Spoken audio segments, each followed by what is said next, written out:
I was at work at the cafe at the Royal Adelaide Hospital. I was making coffee because we had a busy rush, and I was making a long black and the cup started to overfill. So it was going to pour all over me with the boiling water. So I jumped back and tore all the ligaments in my foot. I thought it was just going to be a quick little surgery, repair the ligament, and I'd be back on my feet in 6 weeks like all the AFL players were. I didn't want to take the medication that was on offer for CRPS, so learning to live in pain every day, that was, at first I thought my head was going to just pop off, but you'd be shocked what the body can handle, and it is what it is on your way to somewhere else. When I first met Steph, she was feeling pretty flat and pretty overwhelmed by the process and the journey she'd been on so far. Pain was really high for her, and she'd already started sort of losing function, losing abilities to do things in the way that she'd previously done them.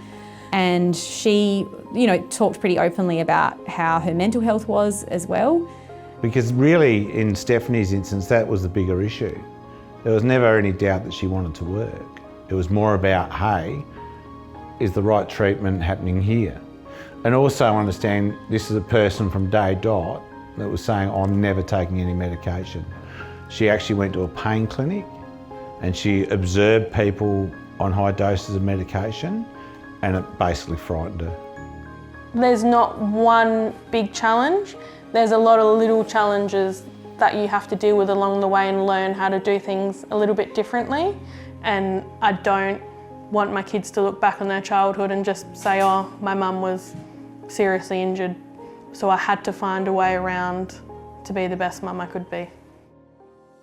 I feel like with Steph, it was a case of cheering her on from the sidelines, as well as treating the treatable things and controlling the controllable things with her.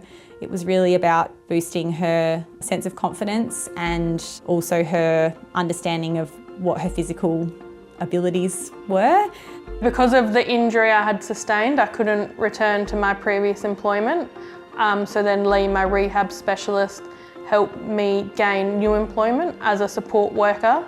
And then he recommended that even though I'd gained employment, I should do some studies at TAFE to get my qualification, and it would better help me understand the role and what was required and how I could do that having the injury I had.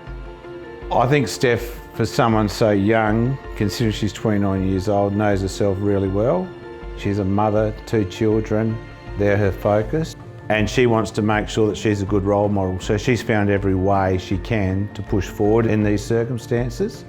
I think the team aspect is really important and helpful, and like building your team around you is super helpful. And when you're managing a chronic condition, chronic pain, having people who understand where you've come from, who understand the complexity of things, who understand the fact that it can be pretty invisible sometimes, is really important. Being able to gain employment with an injury I thought I wouldn't be able to, it was like the highlight of the year. I would like to tell you I was the same person I was before. I'm not, but I'm learning how to be me again, just doing things that little bit different. And I get to do things with my kids now. I think me and my partner had a date night for the first time, and it's just like I said, it's doing things that little bit different to achieve where you want to be in life.